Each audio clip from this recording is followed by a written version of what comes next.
Here's a problem I made up. It's not in the book. Y double prime plus y prime minus 6y equals to x squared minus 3x plus 7. So again, we're looking at, for the moment, problems in which q of x, the right-hand side, in these non-homogeneous problems, is a polynomial.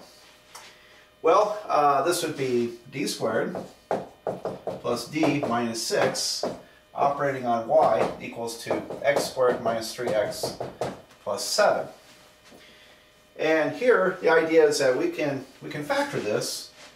It's d, what is it, d minus 2 times d plus 3 operating on y equals to x squared minus 3x plus 7. So y particular is going to be 1 over d minus 2 times d plus 3 operating on x squared minus 3x plus 7. Well, we really have two choices here. I'm going to first do it the way we've been doing it, where we're going to split this up into two different operations. And then we'll look at this again by using a partial fraction expansion. That would be another alternative. Well, okay, here we go. First of all, we need to know what is 1 over d plus 3. So 1 over d plus 3 would be 1/3 times 1 over 1 plus d over 3. So I pull out the expansion for 1 plus d and I replace it with d over 3. So this ends up being 1/3 times 1 minus d over 3 plus d squared over 9 minus d cubed over 27, and so forth and so on. So this is a 27 here. Well, it turns out we're only going to need to worry about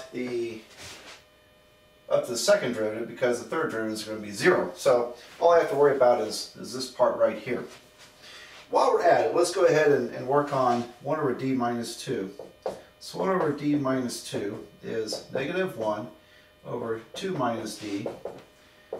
Factor out the 2, 1 minus d over 2. And I didn't write that very clearly. Okay, 1 minus d over 2.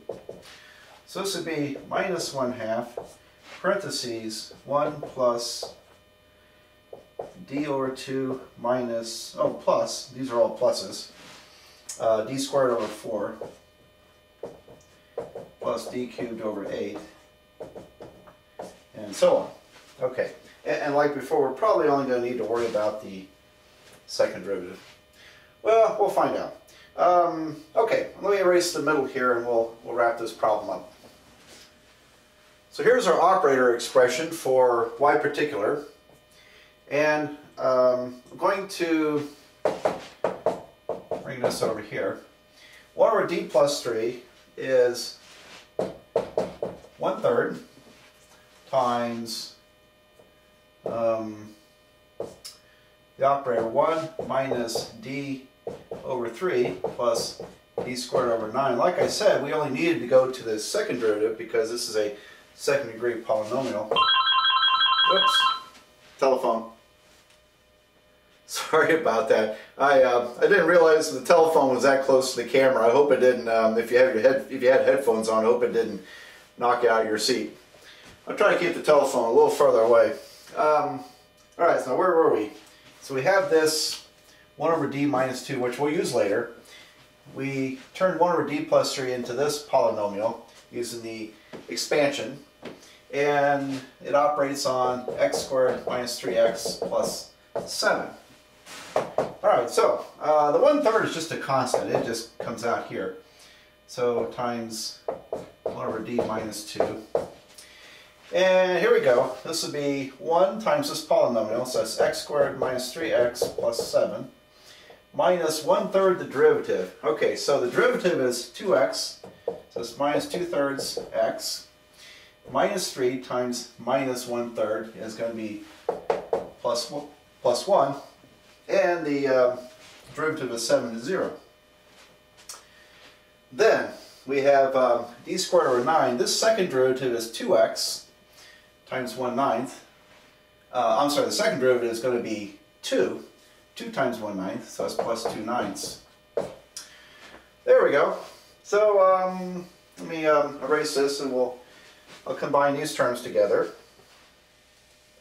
Now we have this turned into, if I did this correctly, x squared minus 11/3 x plus 74/9. Now we need to apply this differential operator only up to here. And because again, this is a second degree polynomial, so I only need to go up to the second derivative. I'm going to erase up here, and then we'll try to finish this up. And now we have negative 1/6, and here we go. 1 operates on this, it just simply recopies it, so it's x squared minus 11/3 x plus 74/9. And then the half of the first derivative, this derivative is 2x, so half of that is plus x.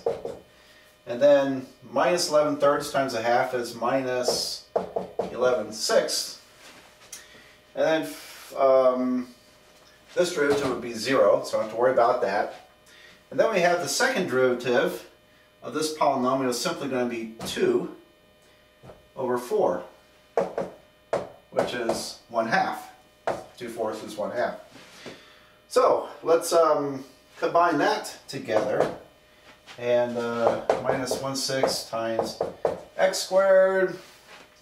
Here we got minus 11/3 plus 3/3 is minus 8/3 x. And then, oh boy, that's a mess, isn't it? We have to go to 18ths here. So let me just fiddle down here. This is going to be 140. What's that? 148 18ths minus 33 18ths plus 9 18ths. Ooh, all right. I just want to mentally make sure that's correct. It, yeah, looks like it to me. All right. So this will be 148 minus 33 is 115 plus 9 is 124 18ths. All right? Yep, looks like it. And we could divide them by 2, 62/9. All right, so plus 62/9. There we go.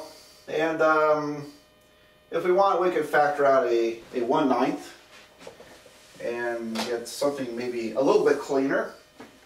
So if I factor out a 1/9, that would be minus 1/54 times, factoring out 1/9 is sort of like multiplying the inside by 9. So I have 9x squared minus 24x plus 62. There we go. So there's my y particular. Negative 154, 9x squared minus 24x plus 62. I'm going to write that down, and I'm going to work this problem again using a partial fraction expansion strategy, and we'll see if it's any less messy, or I don't know. We'll find out.